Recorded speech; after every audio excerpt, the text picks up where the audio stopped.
The splash echoed across the garden before the screaming started. Elena surfaced, gasping, her uniform clinging to her skin, mascara running down her cheeks as 200 guests turned to stare. Someone laughed.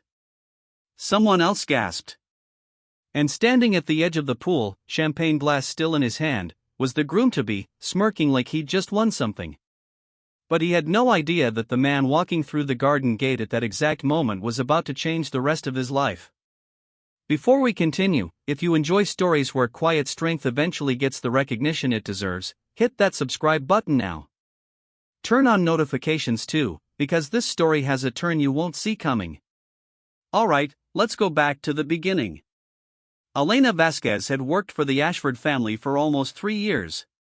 She started as a part-time housekeeper right after moving to the city, taking whatever hours she could get while finishing night classes in accounting. The Ashford estate was massive, a sprawling property with marble floors, a heated pool, and gardens maintained by a full-time crew. Elena's job was simple: keep the guest wing spotless, help during events, stay out of sight unless needed. Richard Ashford, the family patriarch, owned one of the largest logistics companies on the East Coast.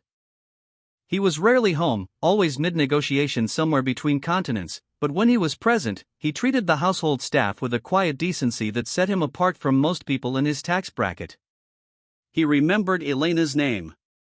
He once asked about her studies, genuinely curious, and told her that persistence like hers would take her far. It wasn't much. But in a house where most people looked through her rather than at her, it mattered. His son, Weston Ashford, was a different breed entirely. Weston had grown up with every advantage handed to him before he even knew to ask for it. Private schools, a trust fund that activated at 25, a name that opened doors before he even walked through them. He wasn't stupid, but he was careless in the specific way that only comes from never facing consequences. He treated staff like furniture, useful, invisible, and easily replaced. Weston was engaged to Priscilla Vantage, a woman whose family ran a chain of luxury hotels, and their engagement had been arranged with almost corporate precision, 2 empires merging through matrimony. Priscilla was polished in the way expensive things are polished, every gesture calculated, every smile measured for maximum effect in front of cameras. She wasn't overtly cruel like some of the wives and fiancées in these stories. She was something quieter and, in some ways, more dangerous and different. To her, people like Elena simply didn't register as fully human.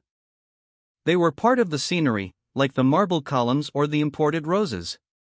The engagement party was set to be the social event of the season: 300 guests, a live orchestra, an ice sculpture shaped like the Ashford family crest, and a heated pool glowing turquoise under string lights strung across the garden. Elena had been assigned extra shifts for weeks leading up to it, on top of her regular duties, on top of her night classes, on top of caring for her younger sister since their mother's health had declined the previous year. She was exhausted in the particular way that comes from stretching yourself across too many responsibilities, but she never let it show at work. She'd learned early that visible exhaustion invited criticism, not sympathy. The cruelty from Weston built slowly, the way it always does. Small comments first. "Can you move faster? We don't have all day." Then dismissive gestures, waving her away without acknowledgement when she tried to ask a clarifying question about setup logistics. Then, a week before the party, he'd knocked a glass of red wine onto a white carpet during a planning meeting and simply looked at Elena expectantly, as though her presence in the room existed solely to clean up whatever mess he made, verbal or otherwise. The night of the engagement party arrived warm and golden, the kind of evening that photographs beautifully. Elena moved through the crowd in her black and white uniform, refilling glasses, clearing plates, moving with practiced invisibility through clusters of guests discussing stock portfolios and vacation homes. She'd been on her feet for nearly 10 hours straight, her lower back aching, her mind running through the accounting exam she had scheduled for the following morning, an exam she'd barely had time to study for given the week's demands. Weston had been drinking since early afternoon, his confidence growing louder and looser with each glass. He'd spent much of the evening performing for Priscilla's family, cracking jokes, showing off, playing the role of the charming heir with practiced ease. But there's a particular kind of cruelty that alcohol tends to unlock in people who already have cruelty simmering beneath the surface, and as the night wore on, Weston's jokes grew sharper, meaner, aimed increasingly at whoever happened to be nearby. Elena was crossing near the pool's edge, balancing a tray of empty champagne flutes, when Weston, mid-conversation with a group of his friends, decided to make her the punchline. "Watch this," he said to his friends, loud enough for those nearby to hear, a slurred grin spreading across his face. Before Elena could register what was happening, he stepped forward and shoved her, hard, directly into the pool. The tray went flying, glasses shattering against the tile as Elena hit the water with a splash loud enough to silence the nearby conversations. She surfaced seconds later, gasping, her uniform soaked through, hair plastered to her face, mascara running in dark streaks down her cheeks. For a moment, the garden fell into stunned silence, 300 guests turning to watch the scene unfold. Then, horrifyingly, laughter broke out. Not from everyone, but from enough people, Weston's friends, a few guests who'd had too much champagne themselves, treating the humiliation like entertainment rather than the cruelty it actually was. Weston stood at the pool's edge, champagne glass still in hand, wearing a smug, satisfied smirk, clearly pleased with the reaction he'd gotten from his audience.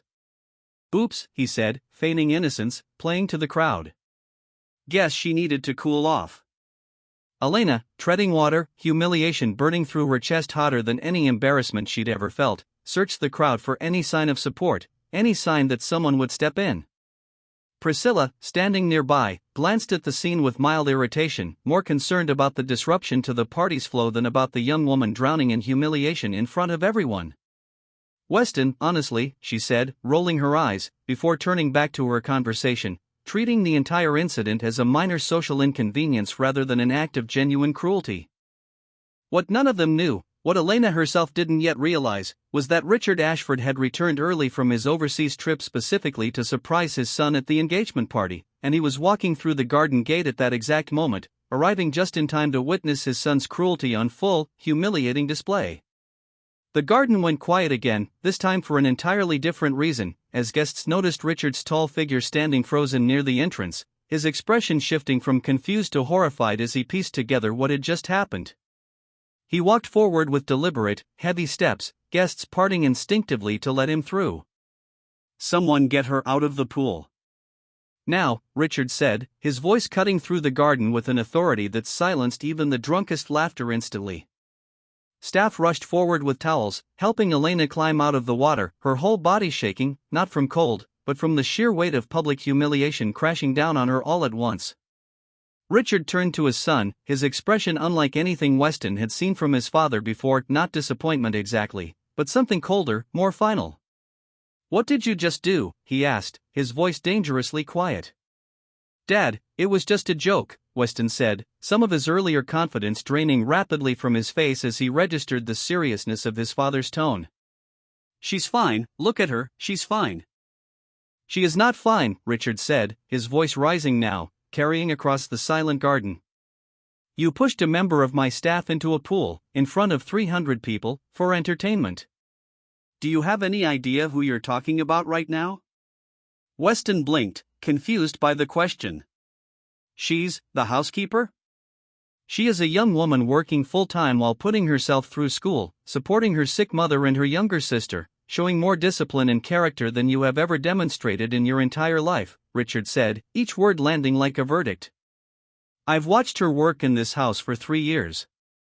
I've watched her handle disrespect from people who should know better with more grace than you just showed an entire garden of guests." The silence in the garden had shifted entirely now, guests exchanging uncomfortable glances, several looking distinctly embarrassed for having laughed moments earlier. Priscilla, sensing the shift in atmosphere, attempted damage control. "Richard, it really was just harmless fun, we shouldn't make such a big, harmless fun," Richard repeated, turning toward her with the same cold precision. "Is that what you call watching someone get physically pushed into water and laughing about it? Is that the kind of family you're planning on joining, Priscilla? Because if so, I think we all need to reconsider a few things tonight." The engagement party, meant to be a celebration of two powerful families merging, had transformed instead into something closer to a public reckoning. Richard walked over to where Elena stood, wrapped in a towel, still trembling, and spoke to her directly, his voice gentler now but still carrying across the silent garden. "Elena, I am deeply sorry for what happened tonight. This was inexcusable, and it will not go unaddressed. Elena, still catching her breath, could only nod, unsure what to say, and used to receiving this kind of public defense from anyone, let alone the head of the household she worked for. The days following the party moved quickly. Richard, disgusted by his son's behavior and disturbed by how many guests had treated the moment as entertainment rather than cruelty, made several decisive moves. He personally covered Elena's remaining tuition costs, ensuring she could finish her accounting degree without financial strain, and offered her a position within his own company's finance department once she graduated, recognizing genuine potential he'd noticed in their occasional conversations over the years. Weston, meanwhile, faced consequences unlike any he'd experienced before. Richard, disturbed by the entitlement his son had displayed, temporarily froze Weston's access to the family trust fund pending a series of conditions, including mandatory community service and a formal apology to Elena, delivered not privately, but in front of the same household staff he'd treated so carelessly for years. The engagement with Priscilla quietly dissolved within the month. Whether it was Richard's blunt commentary at the party, or simply the public embarrassment surrounding the incident, the Vantage family distanced themselves from the Ashfords soon after, releasing a vague statement about differing values that fooled absolutely no one who had witnessed what actually happened. Elena, for her part, finished her accounting degree with the same quiet determination she'd shown throughout the entire ordeal. She started her position at Ashford Logistics 6 months later, walking into an office building where she was addressed by her actual name, treated with the respect she'd waited years to receive, given opportunities that matched the discipline and intelligence she'd always possessed but rarely had the chance to display. Weston, humbled by the very public unraveling of both his engagement and his reputation, spent the following year working an entry-level position within his father's company, a decision Richard insisted on despite his son's initial resistance. It wasn't a redemption story that happened overnight, but slowly, through actual accountability rather than empty apologies, Weston began to understand the weight of decisions made carelessly at other people's expense. This story is a reminder that power without character is a dangerous, ugly thing, and that the people who seem to have the least power in a room are often the ones with the most dignity, the most resilience, and the most to teach everyone watching, if only people bothered to pay attention. Respect isn't determined by title or wealth. It's revealed in how we treat people who can't do anything for us in return. If this story resonated with you, hit that like button, leave a comment telling us what part stayed with you the most, and subscribe for more stories about resilience and long overdue justice. See you in the next one.